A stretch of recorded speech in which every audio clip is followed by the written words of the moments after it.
How's it going, everybody? My name is Artorigold, and today I want to go over Doomfist and how to play him at a lower skill level. This is going to be more of a introduction to Doomfist and maybe some more of the basics. I do think Doomfist has a very advanced and very high skill ceiling where you can really improve on him, and it's pretty endless, and I think his potential is absolutely insane. But I'm not much of a Doomfist player. I don't put that many hours into him, but I definitely play him a lot more on my Smurf accounts, so that's what I'm going to be showing you today. So, I'm going to be going into basically my positioning with Doomfist. What I'm looking to do here is I'm going to hold the high ground somewhere right here, and then I'm going to wait for the enemy team to move in, and as they move in, the back line is going to be more exposed. And so what I'm going to engage with is my E. Basically, you want to try and get the maximum damage on your E, aim it at someone, get it as close as possible to him, so when you get to that person, you can then use your uppercut. So not only are you going to do probably like 100 damage from the E and the shift abilities, you're also going to be throwing in your primary weapon, your like shotgun damage in there, so that's going to basically total about 200 every single time, unless the enemy has a way of getting saved. Zarya bubble, getting a heal, like a Brig heal would be huge. Things like that would save it from that. So we're going to go ahead and hit play here. So basically all I'm doing is I'm just going to be really patient. I'm going to see what kind of team comp that they have. I'm going to use my abilities, and see right there, it was a dangerous situation, right? Obviously I didn't get the person I was looking to go for. I didn't know exactly what the whole team comp was. I saw like a Zen and a Winston, that was about it. The Winston was the only one exposed. Obviously I don't want to go in that tunnel. If I'm going in that tunnel as Doomfist, then I'm probably not going to be able to get out alive. So I use my E, and then I follow up with my uppercut, throwing in some shotgun damage, and then I'm just going to use my punch to get out of there, because I believe they had a McCree who stunned me. And that's what's great about the punch. You don't need to charge the punch up all the way if you're trying to escape. You can kind of just do a small charge, and then if you hold down the space, or I think you either press it or hold down the space bar, you're going to get a lot more like lift from it. So all I'm doing now is I'm just going to look for good times to use my punch. I mean, obviously that McCree could have stopped me if he had a flashbang, but here's the thing. I don't think he wasn't even looking at me. He actually backed up perfectly, just right into my punch. And all I'm going to do is I'm going to wait for my punch cooldown so I can use it again. As you can see, after using my punch, what I'm going to do is, instead of just going in immediately, because right here, both of these targets are there, but I don't have my punch. So instead of doing that, I'm actually just going to back off, wait around this corner, play it a little safe, wait for my punch cooldown, and then I'm going to go in. And I get 100 damage on the Rhine, but it still just doesn't do it. Like, you're not going to kill a tank with all of your combos. You're going to annoy them, you're going to CC them, you're going to gain a lot of shields yourself. I actually didn't even go into that. Oh, by the way, if you hit people with your abilities as Doomfist, you get rewarded with shields. See right here, I have 306 health. What's really great about those shields, if you take damage and if you have like armor from a Brig, the armor isn't going to go away first. The shields will. So that's pretty huge, actually. That's really important. Also, one little neat thing is when you're using your ultimate, you actually gain more shields from your ultimate than using your abilities. Like a lot more. I think the number is like 75 shields if you hit someone with your ult, and that's like per person. But with your abilities, I think it's a lot smaller. I don't know what the exact number is. I think it's probably like 25 or 35, something like that. So I want to talk about ultimate usage. There's a lot of different ways you can use your ultimate, and it does a lot of damage. It does like 300. One of the first things, Reinhardt is able to block it. So Winston Bubble, like shields in general, can block it. The damage obviously is going to have two parts to it. It's going to be an outer circle and then an inner circle. The most of the damage is going to be in this inner circle, and then it's going to spread out here, and it's going to do a lot less. But that doesn't mean the damage isn't going to be lethal. For example, if the Tracer was in the outer ring still, she will die from it. Reinhardt's shield will block it, but only the people behind him. So a lot of things with this ultimate, there are a lot of people that can't escape it. You can use it on people with no mobility moves, Zenyatta, Ana, Mercy if she doesn't have a shift. It's pretty much going to one-shot them every time. If not, it's going to force them to use an ultimate in order to save them, or maybe a Zarya bubble if they have that. So your ultimate can be used, and it's really devastating and good against support heroes with no mobility. Any hero with no mobility, it's very devastating. So as you can see, I'm basically going to be playing kind of a more flank Doomfist, and I think that's how you should play him. There's different styles of Doomfist. You can go into a frontline Doomfist, which is more of just a bully or a brawler, but I don't think that's the best way. I don't think that's the best use of them. I really think the better thing to do is to ignore the tanks and save them for last, and definitely go on the supports and the backline, because you have that one-shot potential with your abilities, but only on people that aren't tanks. So why not abuse that on the people and one-shot them the best you can? If not, then just the CC abilities. Okay, by the way, if you see a Zenyatta, you're basically going to bully him all game. That's your goal. Zenyatta, you don't even need to do that much. You can hit him with just a single E and some left clicks, and you don't even really need to follow up with any other abilities, and you'll be able to get the kill. It's very easy to bully supports. The only thing you need to worry about is a Brig. If Brig is able to stun you, that will make you very sad. It's pretty easy to maneuver around a Brig, however, because Brig's range is very small, but Doom's mobility is so high, you can kind of choose if you want to fight her or not, depending on where she's positioned. So here I'm just going to try and go for who I can and then just punch out.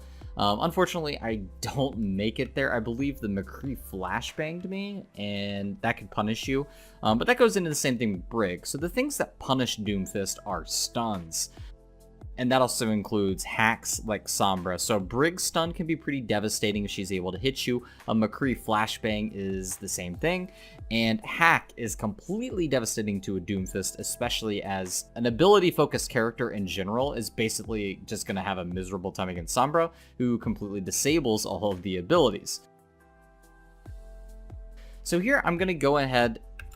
Let's rewind this. So I died because I went in on the tank, and I also went in when there was a McCree. I think if I went on the McCree himself, I might have been able to kill because there would have been a lot of pressure there. But because I went for the tank, I got no value out of that. If I at least one-shot someone on the backline like a squishy, then it would have been a lot more value than just punching the Reinhardt like it did. So that's why I died there. But let's go into how I play this afterwards.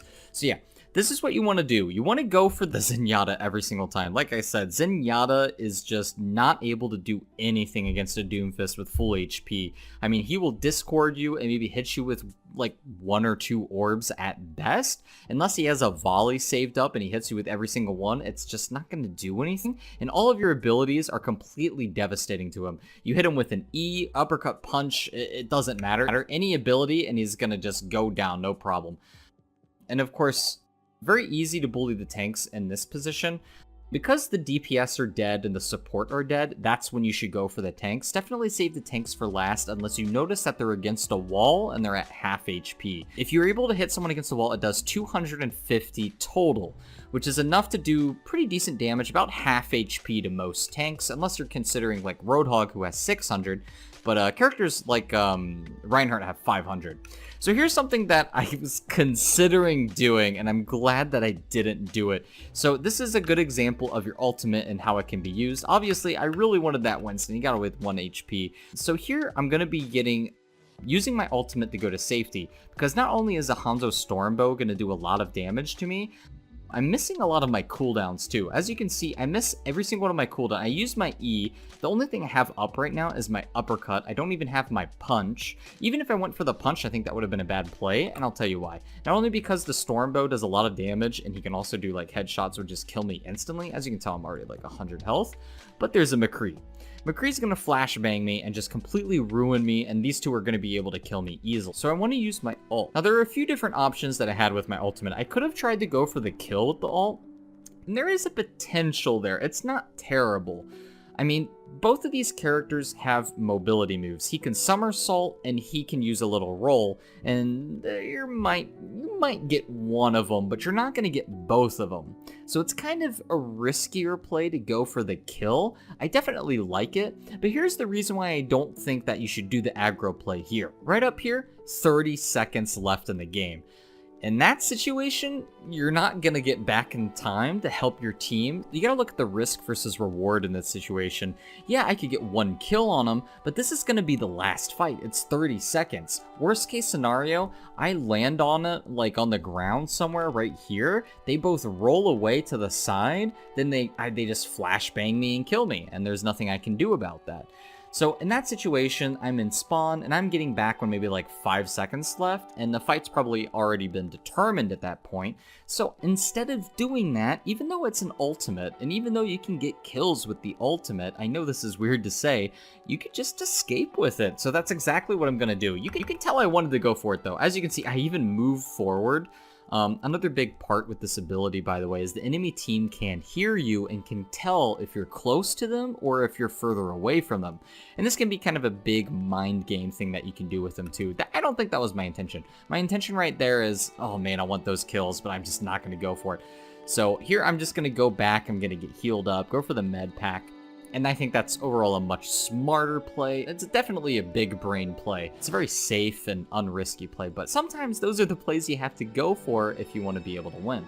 So one of the things I also wanted to talk about here, as you notice, I don't charge my right click it up, and at the very end I hit the space bar. And that's what I'm talking about. You get like a little bit more oomph out of your distance with it, which is a trick that you can use with Winston and also Reinhardt. You can use like spacebar with Reinhardt's charge to go a little bit further, and you can hit spacebar on the Winston leap to keep the momentum, so your second jump, if you time it right, is a lot quicker. These are tiny little things you can do with spacebar that adds on to any mobility move, and it's pretty handy just to try it out.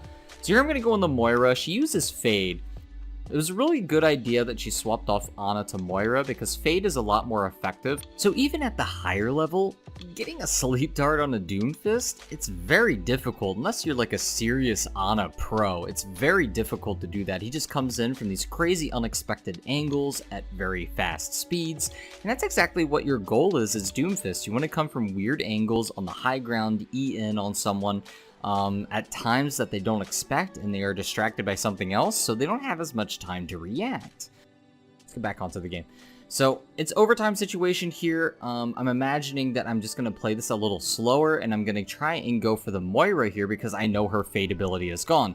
Okay, going for a High Noon McCree is really good. I mean, don't be scared of a High Noon McCree. He's pretty much just sitting there, and there's nothing he can do, right? And especially if there's something that's right behind him, like a wall.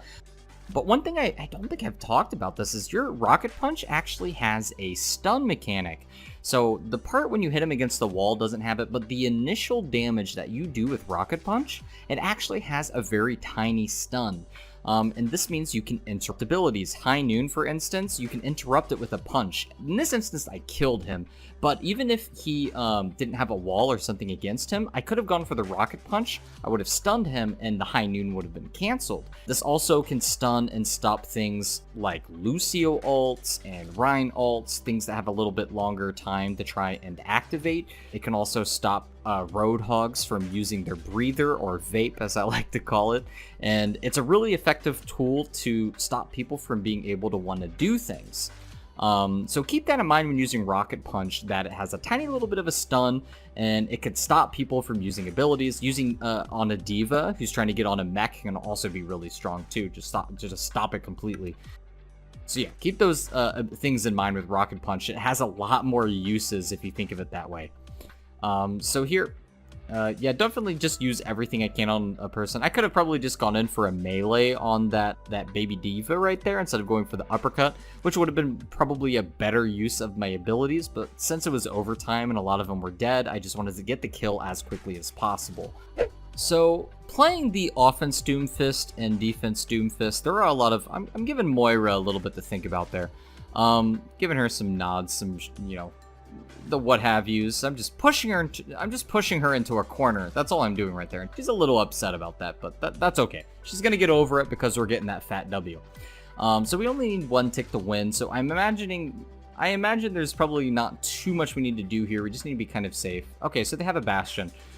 One thing to note, Bastion is very difficult for a Doomfist to deal with because when you punch him, the stun and stuff isn't going to stop him from being out of turret mode, and he's just going to sit there and tank all of the damage. So that's something to keep in mind against the Bastion, although that's not going to happen in every game. You can try to do some good damage on him, but I'm not going to stay in one place. I mean, obviously, I'm going to do my damage and try to get out and wait for my cooldowns before I go in it again. Going for the healers in the backline is exactly what you should be doing. Also, with your left-click gun, by the way, you get those bullets back really quickly. So don't be afraid to use them for like chip damage. You know, shooting them from kind of a far range is perfectly acceptable for your ult charge. You get your ult pretty quickly. I wouldn't like keep your ult for like any situation really either. I would use it as aggressively or as defensively as possible. Best times to use your ultimate are for escape or to go for a graviton. Graviton is the only thing that I would like save it for, but really you don't need to like, there are other characters that combo with grav a lot better. If you're the only person that combos with the grav, then yeah, go for it in that case. So, in summary for Doomfist, you're a very strong ability-based character with a very high skill ceiling, but to be able to play Doomfist at a competent level, like if you're looking to climb with Doomfist, I would say there's two different levels. There's basically going to be this first level where you're just going to try and achieve the basics and the understandings of what your game plan of Doomfist is, who your priority is, what you're trying to do, how to use these abilities and be effective with them. And that's going to be the basic understanding with Doomfist. And I think that's like two different skill ceilings. That's the very first skill ceiling. It's pretty easy to get to that level. That first level of Doomfist is pretty easy. And you'll get it from just watching videos and playing Doomfist just a little bit.